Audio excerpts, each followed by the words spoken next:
Olá a todos! Bem-vindos ao Café com Journal dessa semana. Começando pela revista New England. Todos sabemos que tanto a obesidade quanto o tabagismo trazem diversos danos à saúde. Porém, por mais das vezes, quando um paciente cessa o tabagismo, geralmente há um ganho de peso associado. E uma dúvida que pode surgir é a seguinte: será que o ganho de peso secundário à cessação do tabagismo atenua os benefícios cardiovasculares de parar de fumar? E para tentar responder essa pergunta, essa semana foi publicado um artigo que avaliou 3 estudos de coorte de pacientes que haviam parado de fumar e foi estimado o risco de desenvolver diabetes tipo 2, de morte por causas cardiovasculares e morte por todas as causas. E foi observado que os pacientes que pararam de fumar apresentaram de maneira transitória uma maior taxa de diabetes tipo 2, secundária ao aumento de peso, porém esses efeitos não atenuaram os benefícios em mortalidade de causas cardiovasculares e mortalidade por todas as causas. Então, esses dados reforçam que, mesmo com o ganho de peso inicial, os benefícios de parar de fumar a longo prazo são incontestáveis. Exatamente. Bom, ainda falando em risco cardiovascular, já é bem estabelecido que os pacientes com diabetes têm maior risco de mortalidade de eventos cardiovasculares comparados à população geral. Esta semana, o New England publicou um estudo observacional que teve a intenção de avaliar se esse excesso de risco poderia ser reduzido ou eliminado com o tratamento.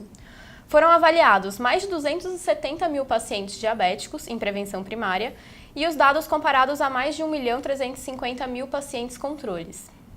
Os dados foram ajustados para faixas etárias, tempo de duração do diabetes e para fatores de risco, sendo avaliados hemoglobina glicada, LDL, albuminúria, tabagismo e hipertensão. Após um segmento de cerca de 5 anos, encontrou-se que o excesso de risco de desfechos cardiovasculares e morte reduz-se gradativamente, conforme o número de variáveis de risco dentro das metas, sendo que os pacientes que tinham todas as 5 variáveis nos alvos apresentavam mortalidade geral e risco de AVC semelhante à população geral.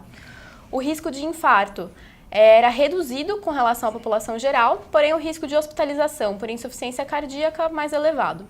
A hemoglobina glicada fora da meta foi o que mais elevou o risco para infarto e AVC, enquanto que para a mortalidade geral, o maior preditor foi o tabagismo. Então esses resultados servem como um estímulo para que a gente faça um controle dos fatores de risco no consultório. Com certeza. Ainda no New England, essa semana saiu um artigo de revisão muito interessante sobre miocardiopatia hipertrófica.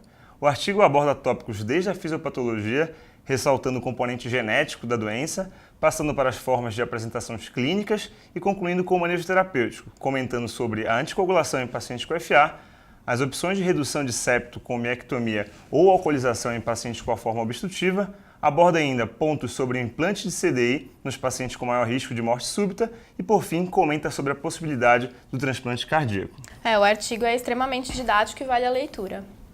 Mudando um pouco de tema, o JACC publicou um estudo comparando o prognóstico da síndrome de Takotsubo ao da síndrome coronariana aguda em curto e longo prazo. Sabemos que a síndrome de Takotsubo, antes conhecida como síndrome do coração partido, tem quadro clínico, laboratorial, eletrocardiográfico e de imagem que muito se assemelha à síndrome coronariana aguda, se diferenciando por não haver evidência angiográfica de doença coronária obstrutiva ou ruptura de placa. A patogênese da doença não é plenamente estabelecida, mas acredita-se que tenha relação com estresses catecolaminérgicos, vasoespasmo e disfunção microvascular. O estudo publicado essa semana encontrou mortalidade a longo prazo comparável entre síndrome de Takotsubo e a síndrome coronariana aguda, numa forma geral. Foi detectado um trigger emocional em 30% dos pacientes com Takotsubo, um trigger físico em 39% e nos demais 31% não foi detectado nenhum trigger. Os pacientes que tiveram estresse físico como desencadeante tiveram maior mortalidade a longo prazo do que os pacientes com síndrome coronariana. Porém, era um grupo bem heterogêneo quanto aos desencadeantes, variando desde condições clínicas graves, como choque séptico, até excesso de atividade física. Já os pacientes com estresse emocional, como desencadeantes, tiveram melhor prognóstico quando comparado aos com síndrome coronariana aguda.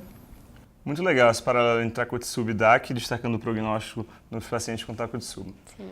Por fim, ainda no JACC, essa semana teve outro artigo sobre miocardiopatia hipertrófica que levantou um tópico polêmico sobre o assunto, que seria como refinar o screening de risco de morte súbita nos pacientes com miocardiopatia hipertrófica para antecipar uma indicação de CDI.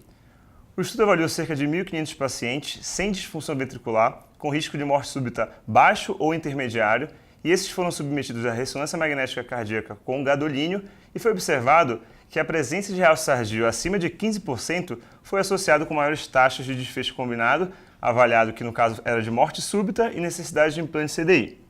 O tema é controverso e diversas variáveis já foram estabelecidas para tentar objetivar o risco de morte súbita desses pacientes. E esse estudo mostra mais uma variável em que a presença do realce tardio na ressonância cardíaca com gadolínio pode ser uma ferramenta útil para auxiliar na avaliação para implante CDI, mas que ainda carece de maiores evidências.